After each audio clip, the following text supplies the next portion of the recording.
Hello doctor साहब, मेरा नाम है रूमा गुप्ता और मैं ग्रेजुएट कर चुकी हूँ। मेरा सवाल है कि अगर एक मुस्लिम लड़का और एक हिंदू लड़की शादी करे और अगर ऐसा हो कि वो मुस्लिम लड़का हिंदू लड़की के घर में नमाज पढ़े और वो हिंदू लड़की उसके घर में जाकर पूजा भी करे, तो ये क्या जायज़ है या नाजायज़ है?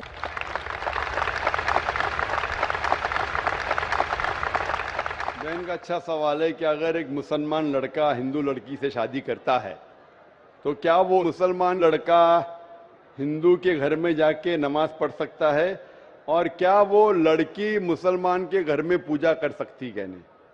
सबसे पहले कुछ शराइत है हर चीज के। आप अगर गाड़ी रखेंगे और गाड़ी का एक पहिया रखेंगे, साइकिल का एक पहिया रखेंगे, ट्रैक्टर का, तो गाड़ी चलेंगी क्या? नहीं चलेगी। या चारों साइकिल कर दो या चारों ट्रैक्टर कर दो। इसीलिए कुरान की आयत है सूरह बकरा की सूरा नंबर 2 आयत नंबर 221 में अल्लाह ताला फरमाते हैं कि आप मुशरिका से शादी नहीं कर सकते जब तक वो ईमान न लाए।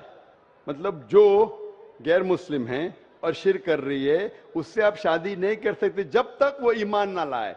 और एक ईमान लाने वाली औरत चाहे कितनी भी बदसूरत हो वो एक मुशरिका से बेहतर है। और आगे आयत कहती है कि लड़कियां मुशरिक लड़के से शादी नहीं कर सकती जब तक वो ईमान ना लाए।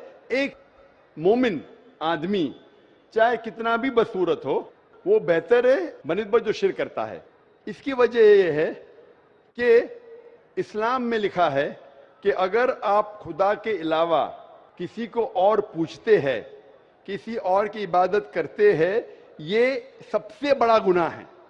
और अल्लाह ताला फरमाते हैं सूरह निसा में सूरा नंबर 4 आयत नंबर 48 में और सूरा निसा सूरा नंबर 4 आयत नंबर 116 में कि अल्लाह सुब्हाना व तआला अगर चाहे तो कोई भी गुनाह को माफ कर सकता है लेकिन शिर्क को कभी नहीं माफ करेगा। अगर एक इंसान मुशरिक जैसा मर गया तो अल्लाह ताला कभी भी उसे माफ नहीं कर सकता, क्योंकि मुशरिक वो शख्स है जो शिर्क करता है। और ये सबसे बड़ा गुनाह है क्योंकि हमारा खालिक, हमारा मालिक, हमारा ईश्वर, हमारा खुदा, हमारा भगवान, अगर हम उसको गाली देंगे, ये सबसे बड़ा गुनाह है। जिसने हमें जिंदगी दी, जिसने ये सारी चीजें हमें दी दुनिया में, अगर हम उसको गाली देंगे, उसके अलावा किसी और की इबादत करेंगे, ये शिर्क हुआ। तो इसीलिए इस्लाम में इजाजत नहीं है कि एक मुस्लिम लड़का या लड़की कोई मुशरिक लड़का या लड़की से शादी करे, तो इजाजत नहीं है। जहां तक के सवाल है क्या एक आम मुसलमान हिंदू घर में नमाज पढ़ सकता है? अगर उसके सामने कोई मूर्ति नहीं है तो वो नमाज कहां भी पढ़ सकता है अगर जगह साफ है। हमारे रसूल मोहम्मद सल्लल्लाहु अलैहि वसल्लम फरमाते कि सारी दुनिया, सारी धरती मोमिन के लिए मस्जिद है। यानी सारी दुनिया आप कहां भी नमाज पढ़ सकते, देखना चाहिए कि साफ है, आप नमाज पढ़ सकते। तो ये आप जाके अगर हिंदू का घर में जाते हैं और वह साफ है, कोई मूर्ति आगे नहीं है, तो नमाज पढ़ने में कोई हर्ज नहीं है। जरूरी नहीं है कि आपको शादी करना चाहिए फिर आप नमाज पढ़ सकते, शादी करने की जरूरत नहीं है। नमाज पढ़ने के अगर साफ जगह है तो कोई हर्ज नहीं।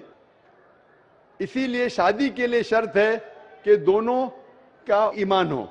और अगर आप हिंदू मजहब पढ़ेंगे तो हिंदू मजहबी किताब में भी यही लिखा है जो मैंने पहले पेश किया, पहला जो सवाल था भाई साहब का, और मैंने कहा कि हिंदू मजहब में भी यही लिखा है, ना तस्य प्रतिमास्ति, उस ईश्वर, उस भगवान, उस खुदा का कोई अक्स नहीं, कोई मूर्ति नहीं, कोई फोटोग्राफ नहीं, कोई पेंटिंग नहीं, कोई पोर्ट्रेट नहीं, कोई आइडल नहीं, कोई स्टैच्यू नहीं। अगर ये मान ले कि कम से कम जो यकसा है हिंदू और इस्लाम के मजहबी किताब में, कम से कम उसके ऊपर अमल करे तो अक्सर हमारे मुश्किलात दूर हो जाएंगी। जो यकसा नहीं है उसको कल डिस्कस कर सकते। और अगर आप तहकीक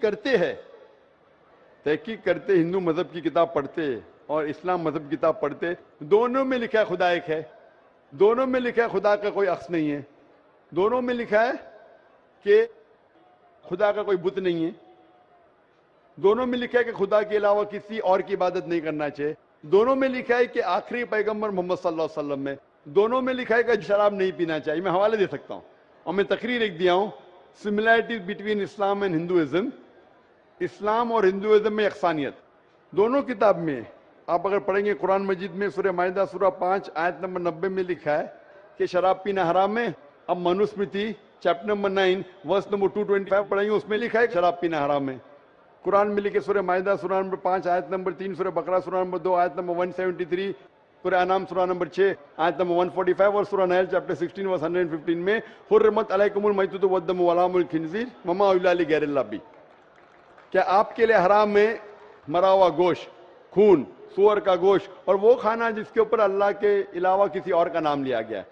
آپ اگر ہندو مذہبی کتاب پڑھیں گے اس میں بھی لکھا ہے کہ سور کا گوشت کھانا حرام ہے. اگر آپ تحقیق کریں گے کافی یکسانیت ہے.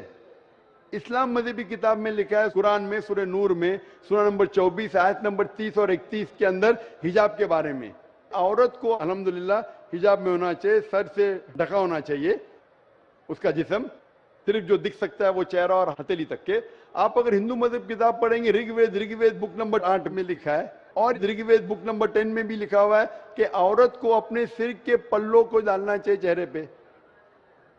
رگ وید میں بھی لکھا ہے کہ جب مرد کو دیکھے تو نظر نیچے کرنا چاہیے. یہ قرآن مجید میں لکھا ہے سورہ نور سورہ نمبر 24 آیت نمبر 30 اور 31 کہ جب بھی کوئی خاتون مرد کو دیکھتی ہے جو اس کا شوہر یا قریب رشتہ دار نہیں ہے, اور جب بھی کوئی مرد کوئی عورت کو دیکھتا ہے اور قریب رشتہ دار نہیں ہے تو اسے نظر نیچے کرنا چاہیے.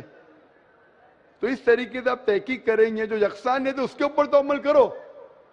تو یکسانیت ہندو اور اسلام مذہب میں جو مذہبی کتاب میں لکھا ہے, لیکن افسوس کی بات ہے کہ مذہب کے ٹھیکیدار یہ چیز کا ذکر ہی نہیں کرتے. کیوں؟ اسی لیے میں حوالے دیتا ہوں. میں کوئی عالم نہیں ہوں, میں کوئی پنڈت نہیں ہوں, میں اپنے آپ کو طالب علم کہتا ہوں, لیکن میں ہمیشہ حوالہ دیتا ہوں. تو کسی کو بھی شک ہے, کسی کو بھی شبہ ہے تو گھر پہ جا کے چیک کر سکتا ہے, یا انٹرنیٹ پہ جائیے, آپ ٹائپ کرو, وید بھی انٹرنیٹ کے اوپر ہے, قرآن بھی انٹرنیٹ کے اوپر ہے, ٹائپ کرو, ریفرنس ٹائپ کرو, آپ کو حوالہ مل جائے گا. تو اسی لیے گاڑی چلنے کے لیے دونوں کا جو رولز اینڈ ریگولیشن ہے وہی ہونا چاہیے. اسی لیے دونوں لوگ مومن ہونا ضروری ہے. ہوپ